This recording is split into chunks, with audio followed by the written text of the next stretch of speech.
Always had a dream to make a game, or help in the development of one, preferably writing, but it's not the point of this video. Because of this dream, I've always been fascinated by underdog indie games. I say underdog because, well, some indie games aren't indie games. Right, Dave the Diver? A little controversial calling that an indie game. Games I'm talking about are like Binding of Isaac. Games that just have to be actually good and amazing to get any sort of traction. And it's also a roguelike. They're all roguelikes. Hundreds, thousands of them. And Binding of Isaac was okay. It was a fantastic game, but then we got Slay the Spire, Enter the Gungeon, Nuclear Throne, The Brain, Undermine, Neon Abyss, Lotta, all good games. Holy fuck, stop with this goddamn genre, please. That's why, one day, when I accidentally clicked on that itch.io bookmark, I knew, as soon as I got there, that it was my job to address these indie roguelike accusations.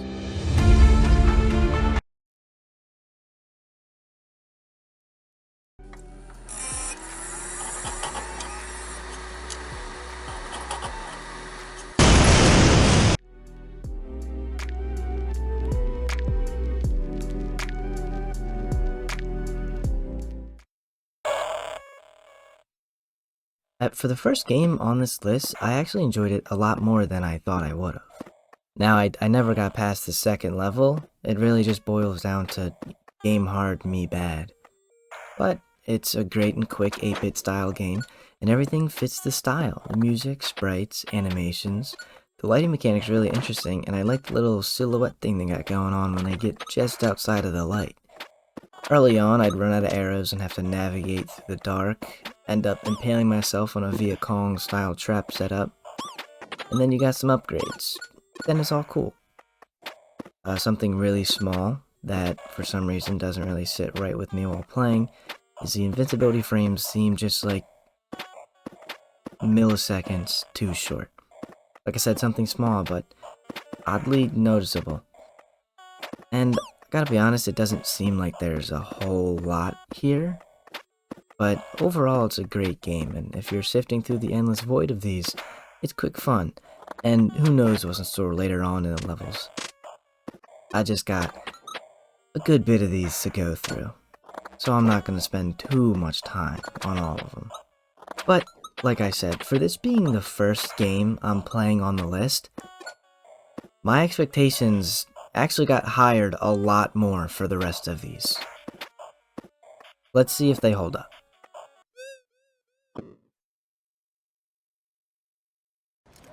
You gonna get that door open anytime soon? Working on it. Seeing as I'm the only one who knows how to pick locks, I suggest... Shogun Showdown. Samurais with magic? Oh, hell yeah. Turn-based with deck building? Dude. Don't need to hear anything else. And with a nice aesthetic to it.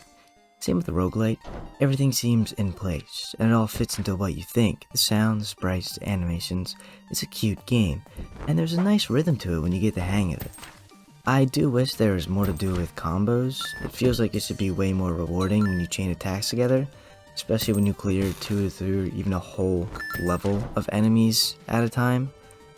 And there isn't any story elements, and I believe anyone can pull samurais, magic, and demons into something. Just put a Dishonored Samurai as the main character, blah blah blah, couple cool still frames of a temple, and you got something.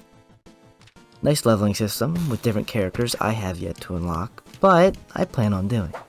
As of right now, the only bad thing I can say is that there's no combo mechanic. But overall, like I said, a good game. Nah, I can handle you guys with these. Say what?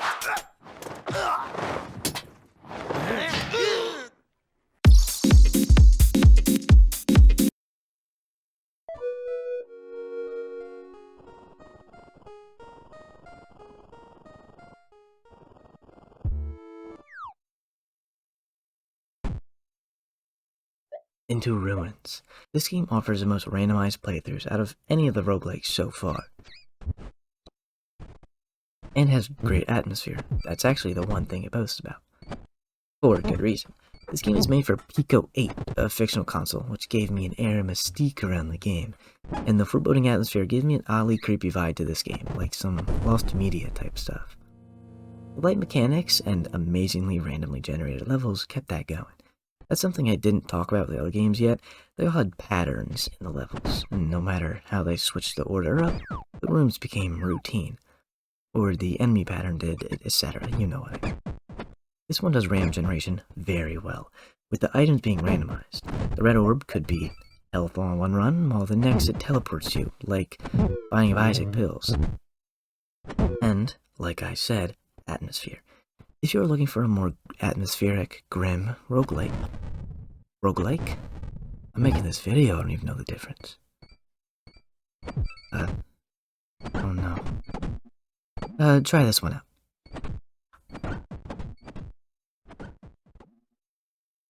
Watch your back. Yo, you better watch your back. Yo, watch your back. Yo, you better.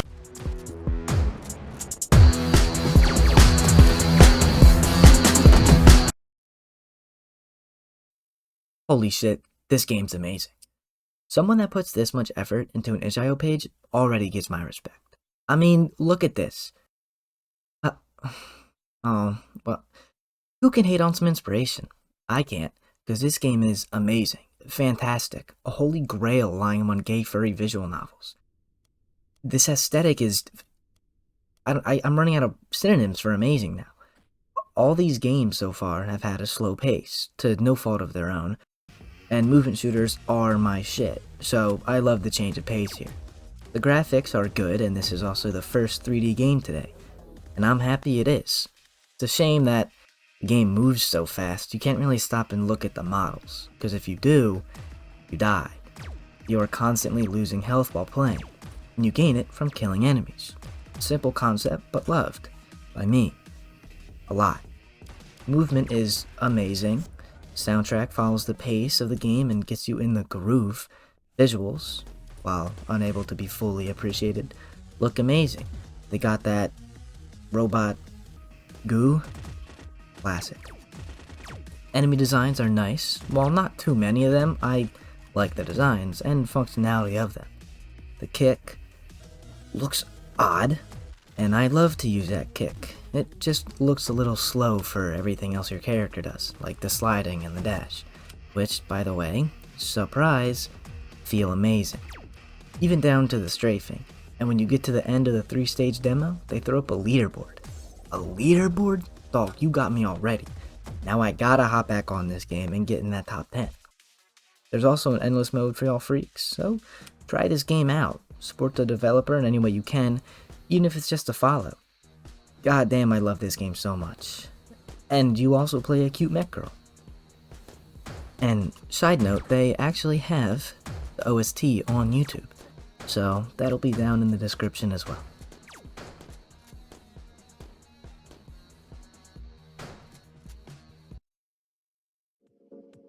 Yo, you better watch your back.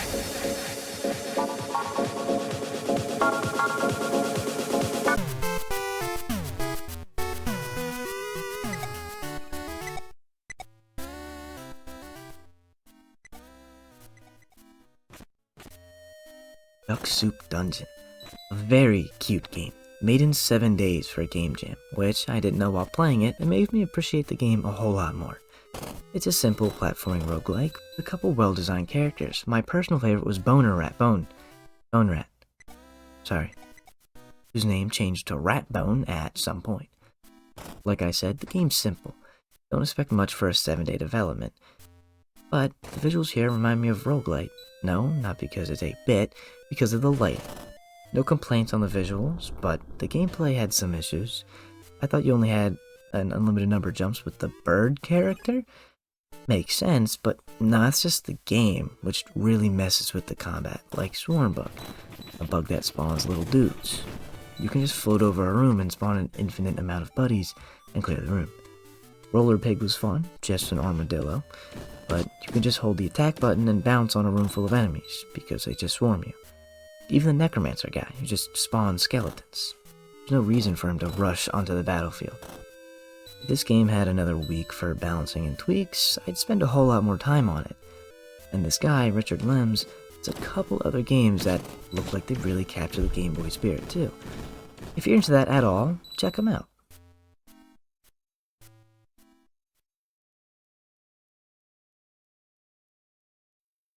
I have a theory when it comes to art, video games, especially like indie games like this on itch.io. The developers made a game. That shit's hard. It takes talent. So I have respect for all these people that make games like this, and, you know, I never want to shit talk a game because it's hard, and if you made a game, it's crazy that you made a game already. But, this game, let's just start talking about it. Starting off, the music it hits you with is stupid loud right off the bat.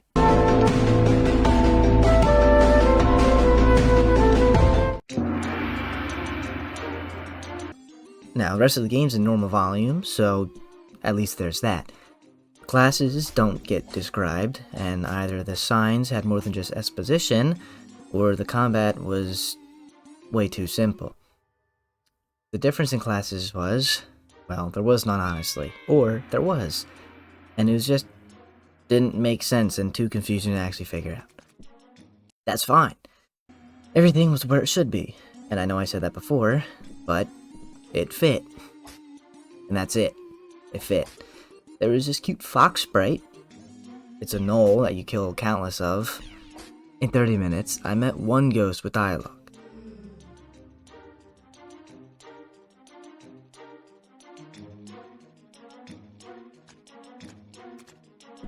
Oh, he didn't die to a rat, right? That'd be... No. Oh. Oh, okay.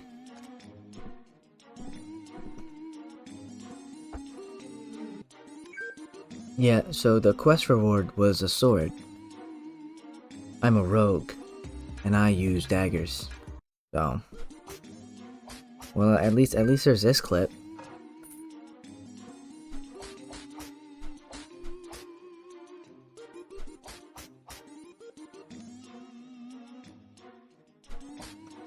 Yeah, those two clips kinda sum up what I experienced.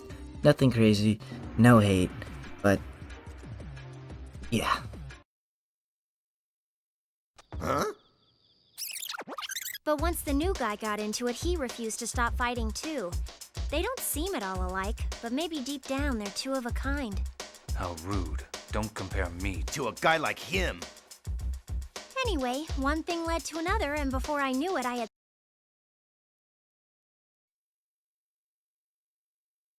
Wonderful. This game is interesting. After I just got done talking about random level generation, this game turns its generation into a mechanic the player uses. One, the game is based off of luck, which to an extent a lot of roguelikes can be classified as. This game tells you that. This wheel is wild. I don't understand how I can try to improve my chances of getting a chapel this many times and get warehouses instead.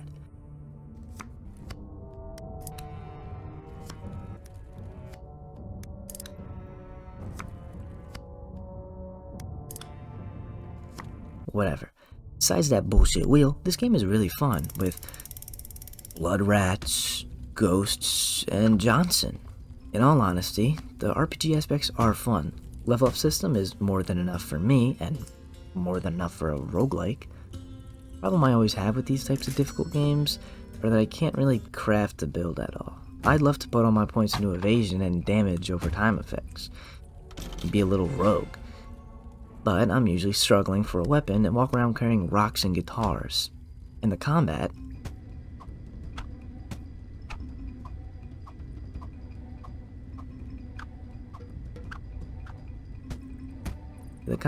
combat gets weird, and the chance to hit has to be a lie. Even with this type of Newgrounds art style, this game does a good job capturing this weird shelter setting. So you spend 3 bedrooms in a row. Kinda takes you out of the loop. Infuriating, hard, again, and better than the art style suggested to me. In all due respect.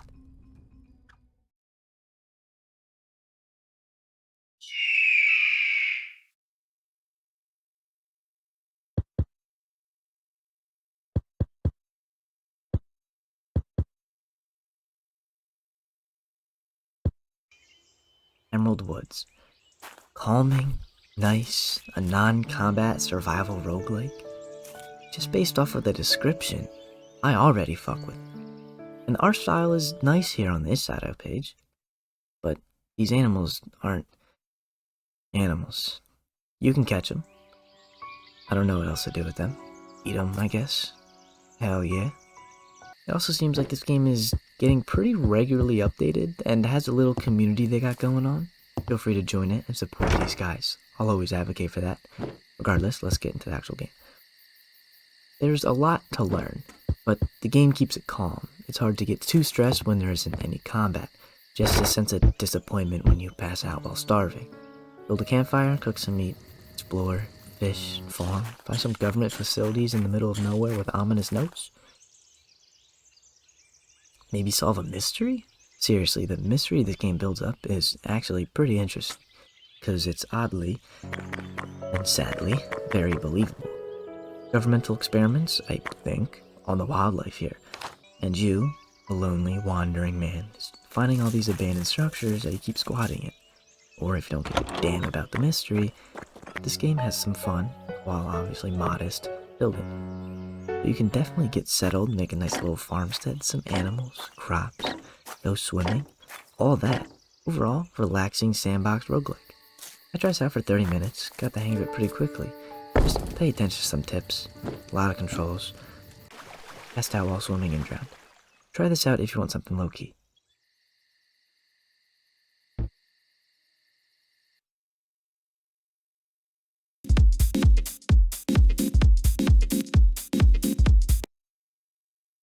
Vanguard monsters.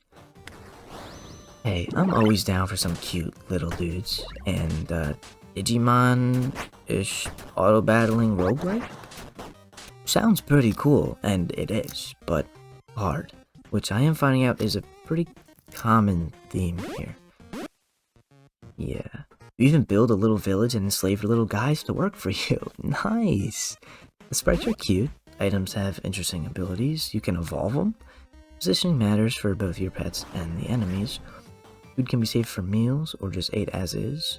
Potions, there's a lot to this game. It is strategic, I'm not very good at that. I get confused easily. Anyways, this is a game I will be going back to play. Even if I don't really know what to say about it, good game. Try it.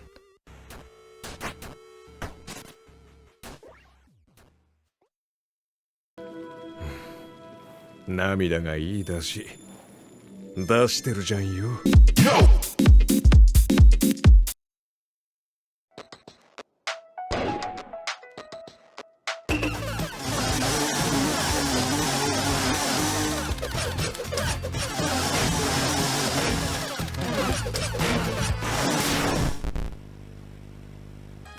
Itazura Madness.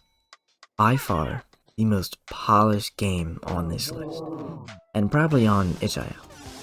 This game is so newgrounds. There's furries, goth girls, a lot of cursing in the dialogue, anime references, all the jazz.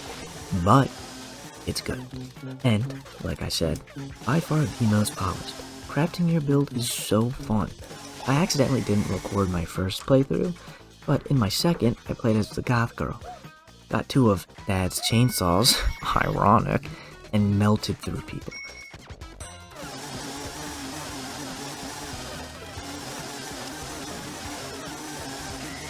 Until I got to the femboy.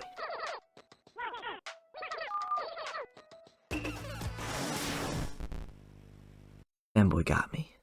This game just encapsulates fun. You got 2 weapons, and you can dodge either side. It's simple. Then the enemies start throwing hooks, you have to dodge the opposite way. You've got a combo meter, and when I got the 2 chainsaws, I got a perk that the first clip of weapons had 100% more ammo. Then, when they start reloading, they start with 33% ammo. I got a combo up to 1000, and a perk that dealt damage when my combo ended.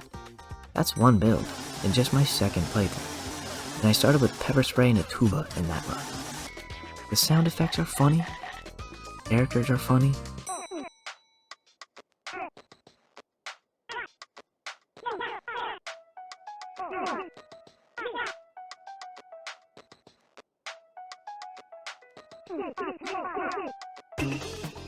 Dialogue is funny, gag weapons are funny, art is cute, music is good, UI should be studied by professors. Everything, and I mean everything, I experienced in this game was not good, but amazing. You're going to catch me playing this more and more, probably even streaming. Only thing was, my hands started cramping because of the controls. I imagine you can change them. Please, if you're going to play any game out of this list, please play this one. PS for Ichisara Madness, this is a full game, hence the polishment of it. And there's, multiple characters to unlock. There's like permanent unlocks, like badges and achievements you can get. There's a lot to this game that makes it just an actual game and not just an itch.io roguelike. So please, again, try this one out. By far my favorite on this list. 豆屋探してるのあんたか。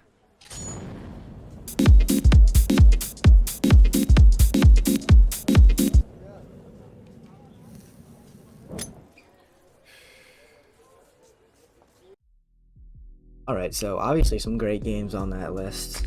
I don't think I need to say which ones were. You heard me talk about them. But, yeah, I really enjoyed making this video. And as many games I had to go through a bunch of bullshit to download and get running, and games that just weren't enough to make, any real 1 minute reviews of. Or games I just have to sift through. All this, regardless of all that stuff, this video was fun to make. And I have, more roguelikes on the list that I, am looking forward to play. Some that I, probably shouldn't, but we'll see after I play them. And I have a lot of ideas when it comes just to itch.io as a website. I have multiple ideas. So if you like this, show me and I'll keep making them because they were fun. I probably will make them anyway. You're gonna see a lot more stuff from me in general.